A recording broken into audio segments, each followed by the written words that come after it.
Welcome to Flashpoints. I'm Jeff Pegues, joined by CBS News senior national security analyst Juan Zarate. The president has nominated General Joseph Dunford to be the next chairman of the Joint Chiefs. He would replace General Martin Dempsey. This is someone you know. I do. General Dunford is an incredible soldier, incredible military leader. I got to know him when he wasn't the illustrious four-star general. He was a one-star general. We were working counterterrorism issues together.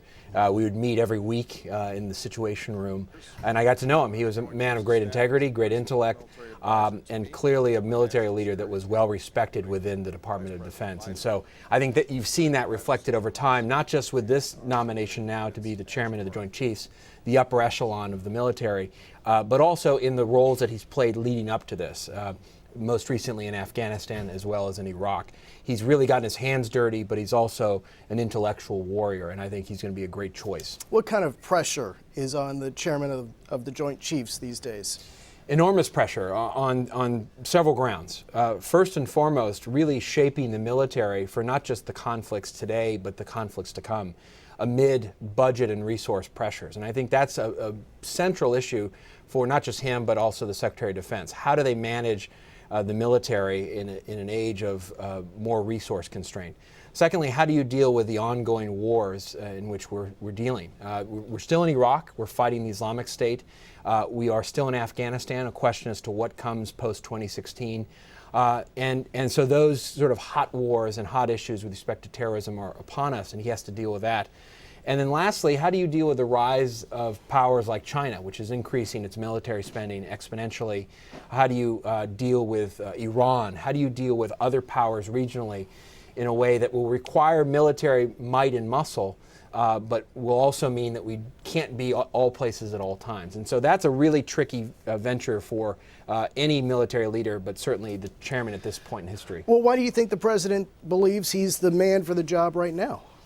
Well, I think the president has shown with all of his nominations an affinity towards those with whom he's worked, and with whom he has sort of been in the trenches and gone through particular crises and moments.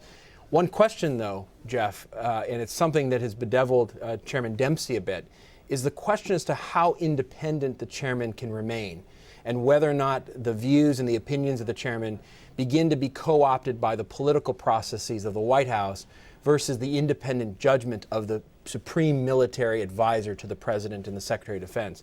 That is a challenge for any chairman. That's certainly going to be a challenge for this new chairman. And Joe, I think, is up to the task, but it's going to be thorny. So historically speaking, the chairman of the Joint Chiefs should have that separation, that independence. He should, but of course the military comes under civilian control and the president is the commander-in-chief. And so the president sets policy, strategy, and the chairman has to salute.